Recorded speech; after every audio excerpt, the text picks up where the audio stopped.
παιδάκια, εμείς θα φύγουμε. Εσείς όμως τώρα κλείστε καλύτερα τη τηλεόραση και κάντε κάτι άλλο, παίξτε κάτι άλλο. Τι να παίξουμε, μαμά? Μπορείτε... το βρήκα. Γιατί δεν σας λέει η γιαγιά μια ιστορία? Η γιαγιά ξέρει πολλές ιστορίες. Ναι, ελάτε να σας πω μια πολύ ωραία ιστορία. Ναι, γιαγιά. Εμείς φεύγουμε. Γεια σου, μαμά. Γιαγιά, τι ιστορία θα μας πεις? Ελάτε εδώ. Βάσο, κάτσε εσύ από εδώ και Παντελή εσύ από εδώ. Και θα σας πω την ιστορία για την Αγία Παρασκευή. Η Αγία Παρασκευή γεννήθηκε σε ένα προάστιο της Ρώμης επί αυτοκρατορίας Ανδριανού. Γονείς της ήταν ο Αγαθόνικος και η Πολιτεία, που ήταν θεοσεβούμενοι χριστιανοί και πλούσιοι. Για πολλά χρόνια δεν μπορούσαν να αποκτήσουν παιδί και τελικά απέκτησαν την Παρασκευή μετά από θερμή προσευχή. Η Αγία μάλιστα γεννήθηκε η μέρα Παρασκευή και έτσι αποφάσισαν να της δώσουν το όνομα της ημέρας που γεννήθηκε. Η ανατροφή της από μικρή ηλικία έγινε με βάση χριστιανικά πρότυπα. Άκουγε τα λόγια του Χριστού όπως αυτά διαβάζονται στο Ευαγγέλιο και ξεχώριζε για την καλοσύνη, την αγάπη και την αρετή της. Ήταν πολύ όμορφη κοπέλα και πολύ πλούσιοι τη ζήτησαν σε γάμο. Αυτή όμως αποφάσισε να μην παντρευτεί και προτίμησε να βοηθά τους γονείς της και τους γείτονές της, όπως επίσης και να διαβάζει και να προσεύχεται. Σε ηλικία 20 ετών η Αγία Παρασκευή έχασε τους γονείς της. Αυτό στάθηκε σημαντικός παράγοντας στην εξέλιξη της πορείας της, διότι πλέον ήταν μόνη και είχε αρκετά χρήματα ώστε να πραγματοποιήσει φιλανθρωπικό και ιεραποστολικό έργο που ποθούσε. Έτσι δίνει όλη της την περιουσία σε φτωχούς και αφιερώνει το χρόνο της στην ανακούφιση των αρρώστων. Δίνεται ολοκληρωτικά στην ιεραποστολή, δηλαδή μιλάει για το Χριστό σε όσους ήξερε, διδάσκει σε σπίτια γυναίκες, μικρά παιδιά, διακονεί αδυνάτους, σπέβδει για τις ανάγκες της Εκκλησίας της Ρώμης. Μάλιστα, με τον καιρό επέκτηνε τη δράση της και σε γειτονικά χωριά και εκκλησίες. Πλησίαζε ιδίως νέες γυναίκες, προκαλούσε συζητήσεις, μιλούσε για τον Χριστό, το παράδειγμά του. Γρήγορα όμως έφτασαν στα αυτιά του αυτοκράτορα Αντωνίνου οι δραστηριότητες της Παρασκευής, με αποτέλεσμα να οδηγηθεί μπροστά του.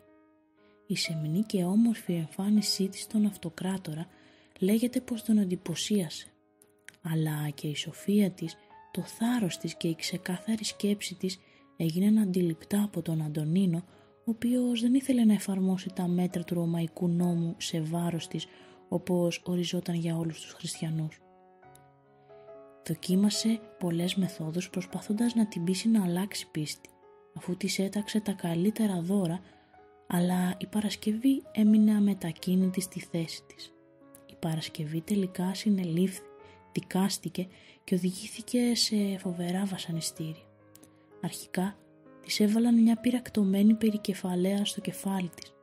Στη συνέχεια, και αφού δεν λύγησε, την έκλεισαν μόνη της στη φυλακή. Η πίστη της ήταν δυνατή. Ο αυτοκράτορας ήθελε να την αναγκάσει να αρνηθεί το Χριστό, ώστε να κάνει τους χριστιανούς και ιδιαίτερα τις γυναίκες, στις οποίες η Παρασκευή ήταν η πιο πιστή εκπρόσωπος, να αισθάνονται ότι ο Χριστός δεν είναι η αλήθεια. Η Παρασκευή όμως δεν λύγησε. Στη φυλακή προσευχόταν περισσότερο.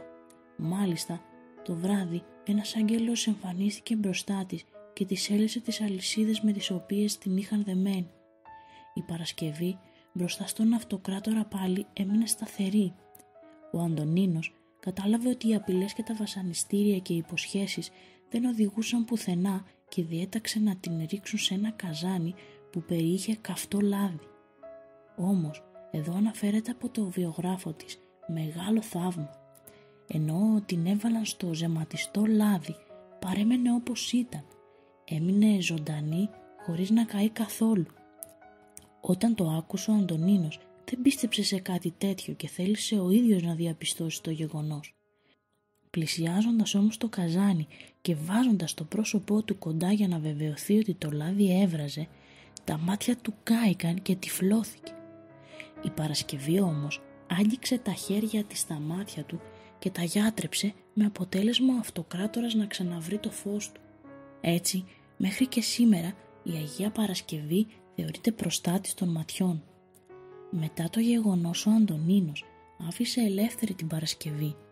Μάλιστα, από το γεγονός αυτό και έπειτα ο Αντωνίνος διατήρησε καλή στάση για τους χριστιανούς και γι' αυτό του δόθηκε το προσωνύμιο, ο τίτλος Ευσεβής. Έτσι, η Παρασκευή επέστρεψε στο έργο της, κάτι που έδωσε πολύ δύναμη στη χριστιανική κοινότητα, ιδίως στις γυναίκες που στο πρόσωπό της έβλεπαν ένα σπουδαίο στήριγμα.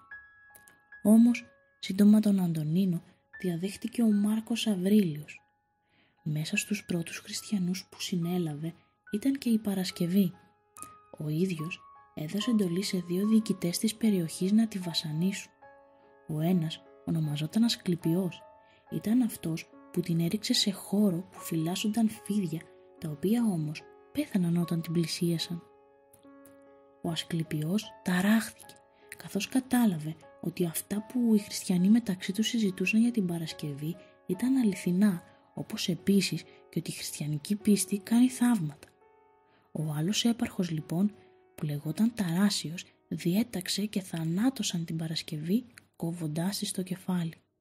Έτσι βρήκε τέλος η ζωή της Αγίας και Μεγαλομάρτυρος Παρασκευής. Χριστιανοί μάζεψαν το λείψανό της και το έβαλαν στην Αγία Τράπεζα ενός ναού. Η μνήμη της εορτάζεται 26 Ιουλίου. Καλά μου παιδιά, σας άρεσε η ιστορία? Ναι γιαγιά. Μπορείτε να μου πείτε τι σκεφτόσαστε τώρα που τελείωσε? Ότι η πίστη στο Χριστό κάνει τον άνθρωπο να έχει πολύ δύναμη. Ότι όσο κι αν αυτοί που έχουν τη δύναμη στον κόσμο θέλουν τους ανθρώπους να τους ακολουθούν μακριά από τον Χριστό, η πίστη δεν νικέται. Μπράβο παιδιά! Ώρα για παιχνίδι τώρα. Παιδάκια, μην ξεχάσετε να κάνετε εγγραφή στο κανάλι μας εδώ και να δείτε περισσότερα βίντεο εδώ.